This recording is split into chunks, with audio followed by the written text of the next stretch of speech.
Hi guys, welcome back. We're jumping into chapter 6. I have a quick question. Have you been craving chocolate or has your tummy been hurting talking about all this chocolate in this story? I'd be curious to hear. Mine has been hurting. I'm curious if everything is going to continue to turn into chocolate. Let's read. Chapter 6. When the others had been excused to go out for mid-morning play, John had to go and stand by Miss Plimsoll's desk. "John," Miss Plimsoll said, "you mustn't make up silly stories to excuse your failures. I must have the truth. What did you do with your pencil?" "This is it," John said, showing Miss Plimsoll the pointed stick of chocolate. "Really? It is? It's changed." "What do you mean it's changed?" Miss Plimsoll demanded. "That's my pencil," John tried to explain. "Only it isn't the same anymore. Nothing stays the same today if I put it into my mouth. The same thing happened when I chewed my gloves. They were chocolate too." John said Miss Plimsoll slowly. "Do you feel all right?" "Yes, thank you," John said. "I feel all right, except," he added, "I'm getting so thirsty.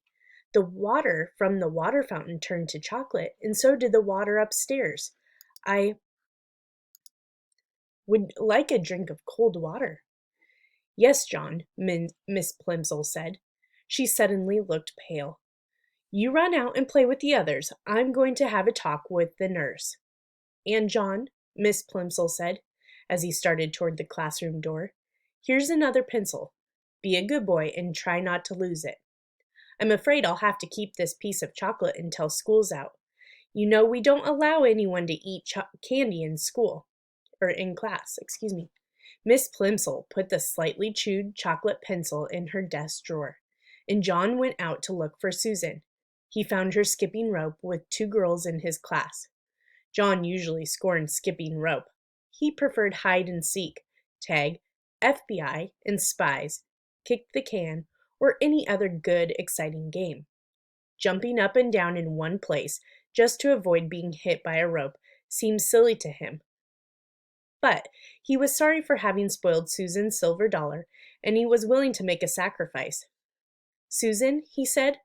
Susan continued to bounce on one foot as her two friends swung the rope, over and under, over and under, over and under her.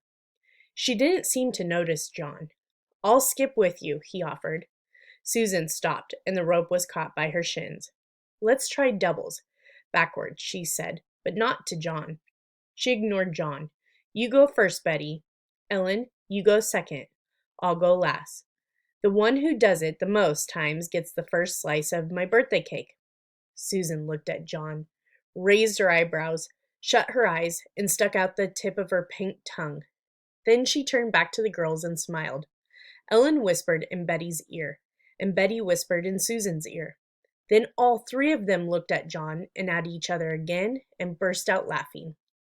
"Oh, Susan," John protested. "I didn't mean to do it. The trouble is there's something magic about me today. Everything I put in my mouth turns to chocolate." The girls giggled. "You wouldn't like it," said John, who was beginning to feel sorrier for himself than he had ever felt before. "I think it's getting worse," he added, reproachfully. "At first, just the part of my mouth turned to chocolate, but when I nibbled the end of my pencil, the whole pencil changed." "Pooh!" Susan said. The others hooted with glee. "Maybe I'll get sick and die," John warned. "Maybe I'll turn to chocolate myself. Then you'll be sorry." "I don't believe one word about the chocolate," Susan said. "And if it was true, you'd be glad because all you ever like eating is chocolate." "If you don't believe me," John retorted, "just you give me that skipping rope and I'll prove it."